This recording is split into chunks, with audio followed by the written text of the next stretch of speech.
শরীফের মধ্যে আসছে মা মিন আইয়ামিন আল আমালু সালিহু ফিহা আহাব্বু ইলাল্লাহি মিন হাযিহিল আইয়াম ইয়ানি আইয়ামুল আশর ক্বালু ইয়া রাসূলাল্লাহ ওয়ালাল জিহাদু ফি সাবিলিল্লাহ قال لا الجهاد في سبيل الله إلا رجل خرج بنفسه وماله فلم يرجع من ذلك بشيء নবীজি সাল্লাল্লাহু আলাইহি সাল্লাম থেকে বর্ণিত বুখারী শরীফের হাদিসের মধ্যে এসেছে মা মিন আইয়ামিন আল আমালু সালিহু ফিহা আহাব্বু ইলাল্লাহ মিন হাযিল আইয়াম।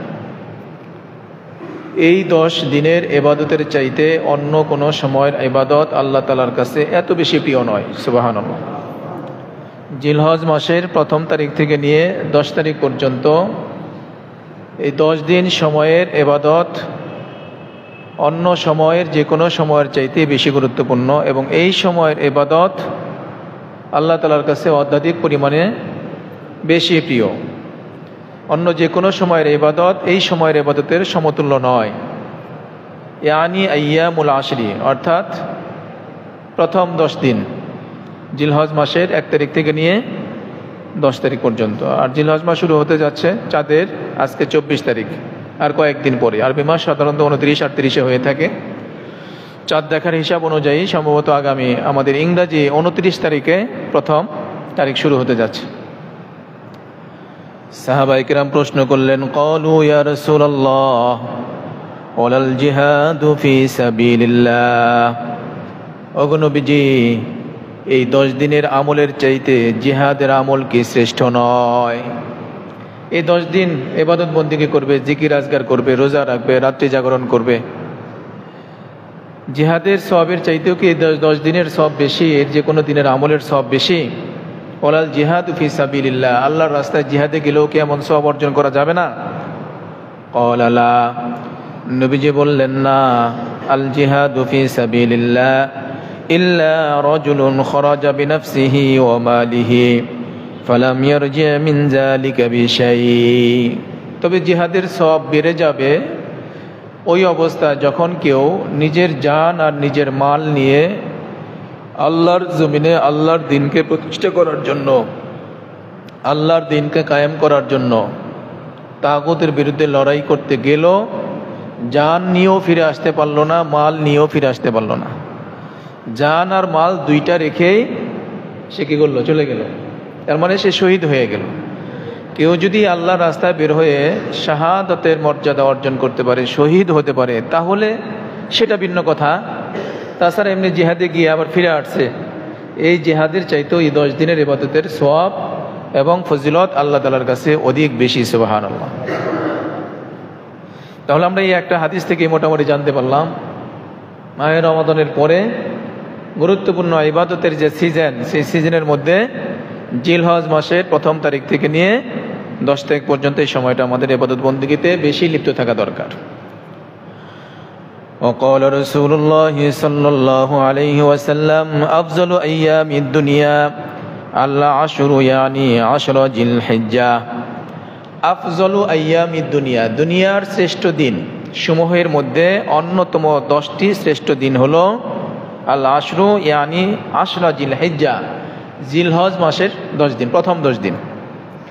দুনিয়ার যত দিন আছে, তার মানে বছরের 365 দিন, এই 365 দিনের মধ্যে এই 10 দিনের গুরুত্ব অন্য সকল দিনের চাইতে তুলনামূলক বেশি। পরের হাদিস, وقال صيام يوم عرفة إني أحتسب على الله أن يكفر السنة التي قبله والسنة التي بعده। নবীজি বলেন, বিশেষ করে আরাফার দিবসের রোজা আমি আল্লাহ তাআলার কাছে আশা রাখি পিছনের 1 বৎসরের গুনাহ মাফ করে দিবেন, সামনের আগাম 1 বৎসরের গুনাহ আল্লাহ মাফ করে দেন। আরাফার দিবসের রোজা, এটা হলো চাঁদের 9 তারিখ। চাঁদের কয় তারিখ? 9 তারিখ। আরাফার দিবসের রোজা আমরা নফল রোজা তো অনেকে করি, আলহামদুলিল্লাহ। মা বোনদেরকে ওই মেসেজগুলো দিয়ে দেওয়া দরকার, ওনারাও রোজা রাখতে আগ্রহী আছেন।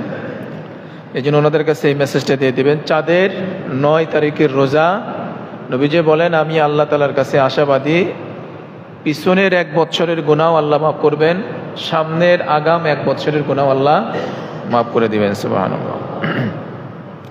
পরের হাদিস, وقال رسول الله صلى الله عليه وسلم ما من أيام أعظم عند الله ولا أحب إلى الله العمل فيهن من أيام العشر فأكثروا فيهن من التسبيح والتحميد والتهليل والتكبير। নবীজি বলেন মা মিন আইয়ামিন আযমু ইনদাল্লাহ, আল্লাহ তাআলার কাছে সর্বাধিক মর্যাদাপূর্ণ দিবসগুলোর অন্যতম হচ্ছে ওয়ালা আহাব্বু ইলাল্লাহ, আল্লাহ তাআলার কাছে এর চেয়ে বেশি প্রিয় আর নাই, সর্বাধিক প্রিয় মর্যাদার দিনগুলো হচ্ছে, এবং ওই দিনগুলোর আমল ওয়াল আমালু ফিহিন্না, সেখানের মধ্যে আমল করবে, বেশি বেশি জিকির আজগার, কোরআনে কারীমের তেলাওয়াত, নফল নামাজ, নফল রোজা, দান সদকা, আল্লাহকে খুশি করার জন্য যে কাজগুলো আমরা করে থাকি। মিন আইয়ামিন আল আশর, অর্থাৎ ওই যে প্রথম 10 দিন, জিলহজ মাসের 1 তারিখ থেকে নিয়ে 10 তারিখ পর্যন্ত, এই সময়ের মধ্যে কি করবে?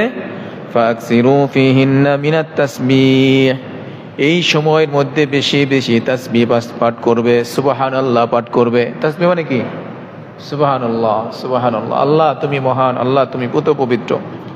ওয়াত-তাহমিদ, আলহামদুলিল্লাহ বেশি বেশি পাঠ করবে, সুবহানাল্লাহ পাঠ করবে বেশি বেশি, আলহামদুলিল্লাহ পাঠ করবে। ওয়াত-তাহলিল, লা ইলাহা ইল্লাল্লাহ বেশি বেশি পাঠ করবে। ওয়াত-তাকবীর, এবং বেশি বেশি আল্লাহু আকবার পাঠ করবে। এনে 4টা আমলের কথা বলছেন। তাসবিহ মানে সুবহানাল্লাহ, তাহমিদ মানে আলহামদুলিল্লাহ, তাহলিল মানে লা ইলাহা ইল্লাল্লাহ, আর তাকবীর মানে আল্লাহু আকবার। وفي رواية فأكثروا فيهن من التهليل والتكبير وذكر الله, অন্য রিওয়ায়াতের মধ্যে আসছে এই 10 দিনে বেশি বেশি পরিমাণে লা ইলাহা ইল্লাল্লাহ পাঠ করবে, বেশি বেশি পরিমাণে আল্লাহু আকবার পাঠ করবে। ওয়া যিকরিল্লাহি তাআলা, আল্লাহ তাআলার জিকির, আল্লাহর 99 নাম আছে, এগুলা জিকির আছে, তাসবিহ তাহলিলের মধ্যে এগুলা ছাড়াও আরো যেগুলো আছে সেগুলো পাঠ করবে, বেশি বেশি পরিমাণে জিকির আজকার পাঠ করবে।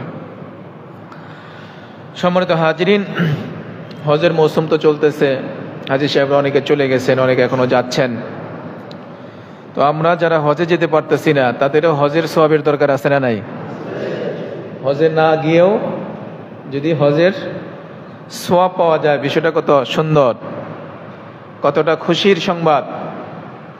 হজে যারা যাচ্ছেন তারা তো কষ্ট ক্লেশ, আরাম বিসর্জন দিয়ে, আয়েশ বিসর্জন দিয়ে, অর্থ বিসর্জন দিয়ে, সব কিছু দিয়ে যাচ্ছেন। কিন্তু যারা যেতে পারতেছি না তাদের জন্য সব যেন কম না হয়ে যায়, সব বেড়ে যাওয়ার একটা পথ পন্থা নবীজি বলে গেছেন। সেই হাদিসটা আমরা শুনতেছি, ওয়াকাদ ওয়ারাদা ফিল হাদিসি ফি ফাজিলাতি যিকর, আল্লাহর জিকিরের ফজিলত সম্পর্কে একটা হাদিসের মধ্যে এসেছে, মান সাল্লাল গাদাতা ফি জামাআহ, যে বান্দা ফজরের নামাজ জামাতের সাথে আদায় করলো, সুম্মা কাদা ইয়াজকুরুল্লাহ, এরপরে নামাজ শেষ হয়ে যাওয়ার পর আল্লাহর জিকিরের মধ্যে তিনি বসে গেলেন, হাত্তা তাতলুআ শামস, সূর্যের উদয় হওয়া পর্যন্ত, সুম্মা সাল্লা রাকাতাইন, এবং সূর্য উদয়ের পরে 2 রাকাত নামাজ আদায় করলেন, কানাত লাহু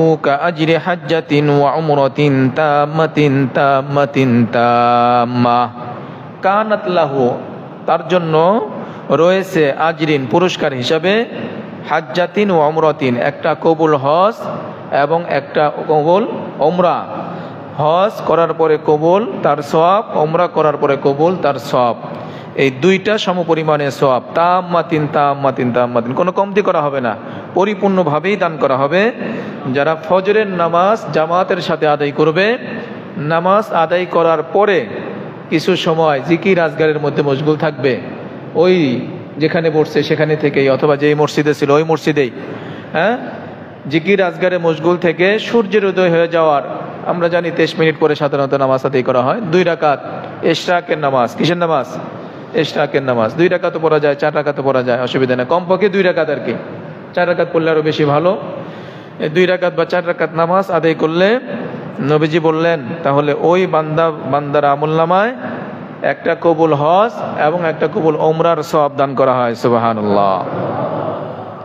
তাহলে জিকিরের ফজিলত দেখেন, এটা জিকিরের ফজিলত। হ্যাঁ, তো আমরা ফজরের নামাজের পরে যাদের সামর্থ্য আছে আমরা আমলটা করার চেষ্টা করব। ওয়াফি রিওয়ায়াতিন উখরা আহাব্বুল আমালি ইলাল্লাহ আন তামুতা ওয়া লিসানুকা রাতিবুন মিন যিকরিল্লাহ। বান্দার ওই আমলটা আল্লাহর কাছে অত্যাধিক প্রিয়, বান্দার ওই আমলটা আল্লাহর কাছে খুব প্রিয় যে বান্দা সব সময় তার জিহ্বাটাকে জিকিরে ব্যস্ত রাখে। কি রাখে? জিকিরে। আনতামুতা, যে কেউ মরে যাচ্ছে মৃত্যুর সময়ও, ওয়ালিসানুকা রতিবুন মিন যিকরিল্লাহ, তার জিহ্বাটা আল্লাহর জিকিরে ব্যস্ত, আল্লাহর জিকিরের মাধ্যমে তার জিহ্বাটা তরুতাজা ভিজা আছে। এই আমলটা আল্লাহ তাআলার কাছে খুব প্রিয়। এই জন্য সম্মানিত হাজিরিন, বর্তমান সময় ফিতনা ফাসাদের সময়। কোরআন এবং হাদিস থেকে রিসার্চ করলে যতটুকু আমাদের এই ক্ষুদ্র জ্ঞানে ধরা পড়ছে, বর্তমান সময়ে কথা বলবেন তাও নিরাপদ না, কথা শুনবেন তাও নিরাপদ না, বাহিরের কোনো গণ্ডগোলের দৃশ্য দেখবেন সেটাও নিরাপদ না। গণ্ডগোলের দৃশ্য দেখতে যাবেন তাহলেও আপনি সেটার মধ্যে জড়িয়ে যাওয়ার প্রবল সম্ভাবনা আছে। আপনি ইচ্ছাকৃত যান নাই, ওখানে গণ্ডগোল হচ্ছে, আপনার ইচ্ছাও নাই যে আমি গণ্ডগোলে শরীক থাকবো বা এই গণ্ডগোলে আমার অংশগ্রহণ থাকবে, এমন কোনো চিন্তাও আপনার মাথায় ছিল না, আপনি শুধু দেখতে গেছেন। এই দেখতে যাওয়ার কারণেও দেখা যাবে ওই গণ্ডগোলের হেডলাইনে আপনার নামটা চলে আসবে, অমুক অমুক। বর্তমান সময়টা এত খারাপ, এবং বড়কে শ্রদ্ধা করা, সম্মান করা, ছোটকে স্নেহ করা, আদব কায়দা বলতে আমরা যেটা বুঝতাম সেটা সমাজ থেকে প্রায় উঠে গেছে। একজন ক্ষুদ্র মানুষ একজন বিরাট বড় মানুষের বিরুদ্ধে কলম ধরতে 1 মিনিট চিন্তা করবে না। এখন একজন সম্মানী মানুষের সম্মানকে ধুলায় মিশিয়ে দিতে 2 সেকেন্ড চিন্তা করবে না কেউ। এখন সময় সাংঘাতিক খারাপ। এই সময়ের মধ্যে বুদ্ধিমান সে যে চুপ থাকে বেশি, কথা বলে কম, চোখ বন্ধ রাখে, বাহিরের অনেক জিনিস দেখেও দেখে না, শুনেও শুনে না, বুঝেও বুঝে না। যত বেশি নিরিবিলি নিরাপদে থেকে জিকিরের মাধ্যমে জিহ্বাটাকে তরুতাজা রাখবে, আল্লাহর ধ্যান খেয়াল সবসময় জাগ্রত রেখে আল্লাহকে খুশি করার কাজে সবসময় ব্যস্ত থাকবে, ওই মানুষটা বর্তমান সময়ের জন্য বুদ্ধিমান এবং অনেকটা নিরাপদ। আল্লাহ আমাদেরকে তৌফিক দান করেন, আমিন। এই ব্যাপারে আরেকটা হাদিস পড়ে শেষ করতেছি। قال النبي صلى الله عليه وسلم لم يتحسر أهل الجنة إلا على ساعة مرت بهم لم يذكروا الله فيها। জান্নাতে যাওয়ার পরে বান্দার তেমন কোনো আফসোস থাকবে না, সবই পাইছে, যা চাইছে তাও পাইছে, যা চায় নাই তাও পাইছে। সবই পাওয়ার পরে আফসোস করার কি থাকে? তারপরেও জান্নাতি ব্যক্তিদের মধ্যে একটা ক্ষুদ্র আফসোস থাকবে। যে এই আফসোসটা কিরকম? বলে ওই সময়টার জন্য আফসোস থাকবে যেই সময়টা সে আল্লাহর জিকির ছাড়া অতিবাহিত করছে।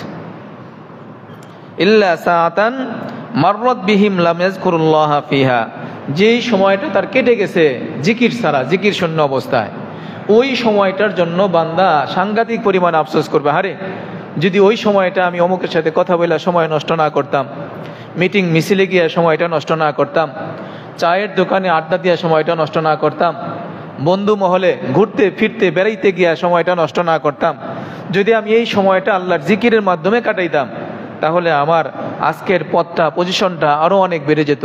এই জন্য বান্দার মনের মধ্যে আফসোস থাকবে। এই জন্য সম্মানিত হাজিরিন, আমরা এখন যে সময়ে অবতীর্ণ হয়েছি এটা হলো জিলকদ মাসের, আজকে হলো 24 তারিখ, আর মাত্র 4-5 দিন পরেই জিলহজ মাস শুরু হতে যাচ্ছে।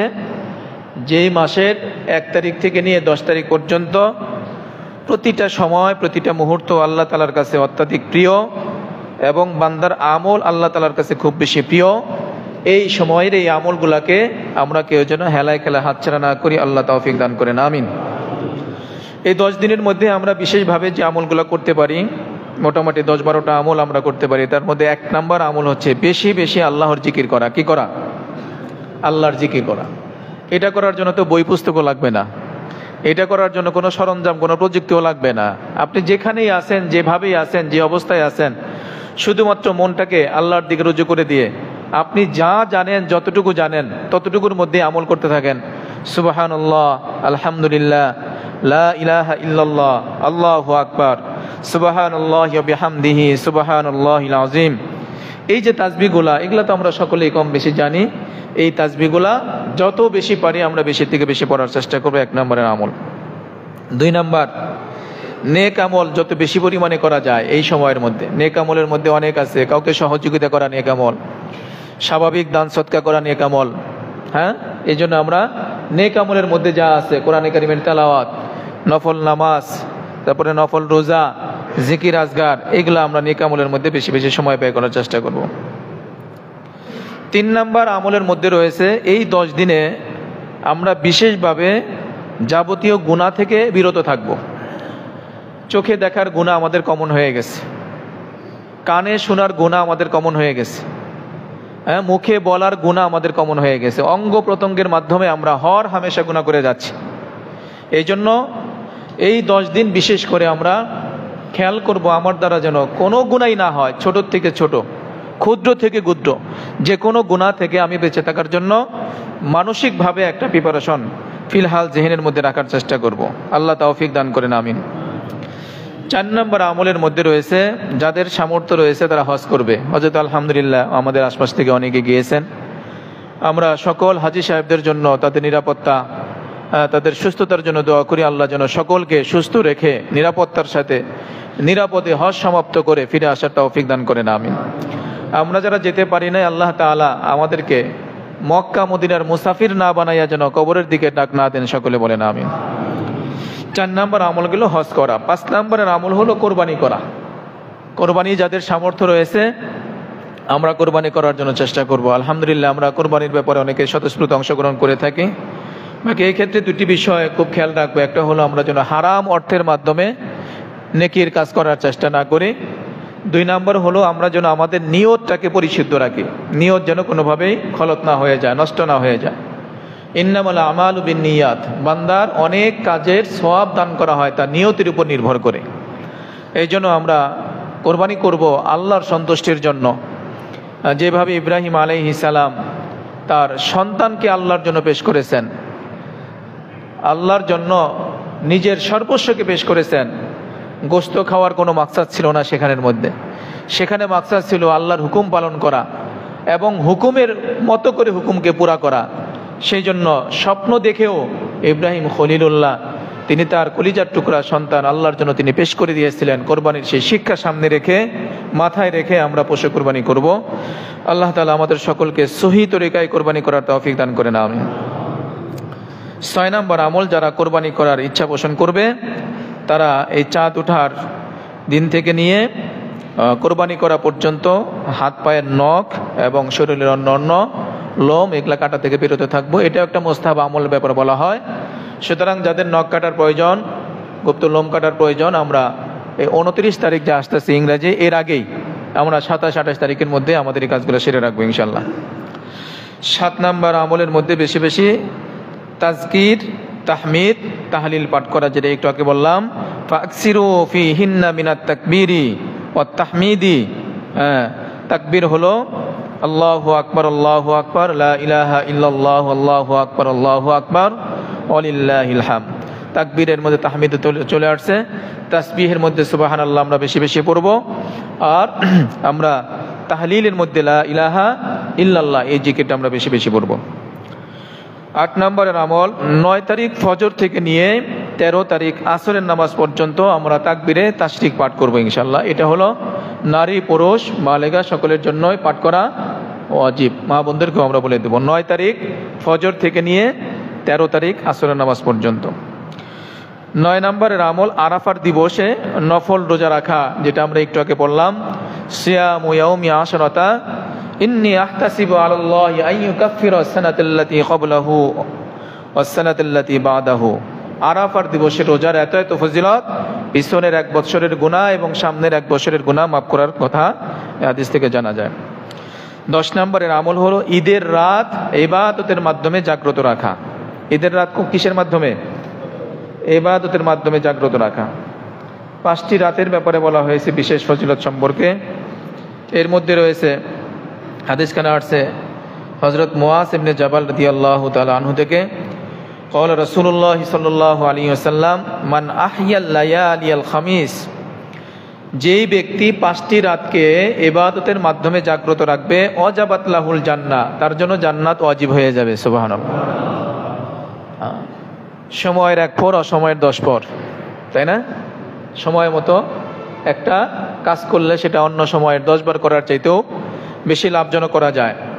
তো এখানে বলছেন মান আহইয়াল লায়ালিয়াল খামিস ওয়াজাবাত লাহুল জান্নাহ, 5টি রাতের ইবাদত বন্দেগীর মাধ্যমে যারা জাগ্রত থাকবে রাখবে তাদের জন্য জান্নাত আবশ্যক হয়ে যাবে। এর মধ্যে হলো লাইলাতুত তারবিয়া, অর্থাৎ জিলহজ মাসের 8 তারিখ, লাইলাতুল আরাফা অর্থাৎ আরাফার দিবসের রাত্রিও, ও লাইলাতুন নাহার কোরবানির দিবসের রাত, চাঁদের 10 তারিখের দিবাগত রাত।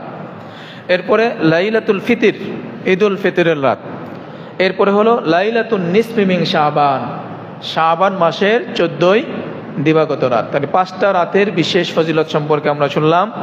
এর মধ্যে চাঁদের 8 তারিখ 9 তারিখ, 2 ঈদের 2 দিন 2 রাত, আর হলো সবে বরাতের রাত যেটা বললি আমরা, লাইলাতুন নিসফি মিন শাবান, শাবান মাসের 14ই দিবাগত রাতের ইবাদতের কথা আসছে। এই মাসের এই ইবাদতগুলো আমরা করার চেষ্টা করব। এবং যাদের হজে যাওয়ার সামর্থ্য নাই, হজের সওয়াব আমরা পেতে চাই, তাদের জন্য আমলের সম্পর্কে আমরা একটু আগে বলেছি যে ফজরের নামাজ জামাতের সাথে আদায় করার পরে আমরা কিছু সময় কি করব, জিকিরে থাকব। এরপরে সূর্য উদয়ের পরে 30 মিনিট পরে যদি আমরা ওই 2 রাকাত ইশরাকের নামাজ আদায় করতে পারি, তাহলে একটা কবুল হজ এবং একটা উমরার সমপরিমাণ সওয়াব আল্লাহ তাআলা আমাদের আমলনামা দান করবেন। আল্লাহ সকলকে আজকের যে বিষয়গুলো আমরা আলোচনা করলাম প্রত্যেককে আমল করার সুযোগ এবং তৌফিক দান করেন, সকলে বলেন আমিন।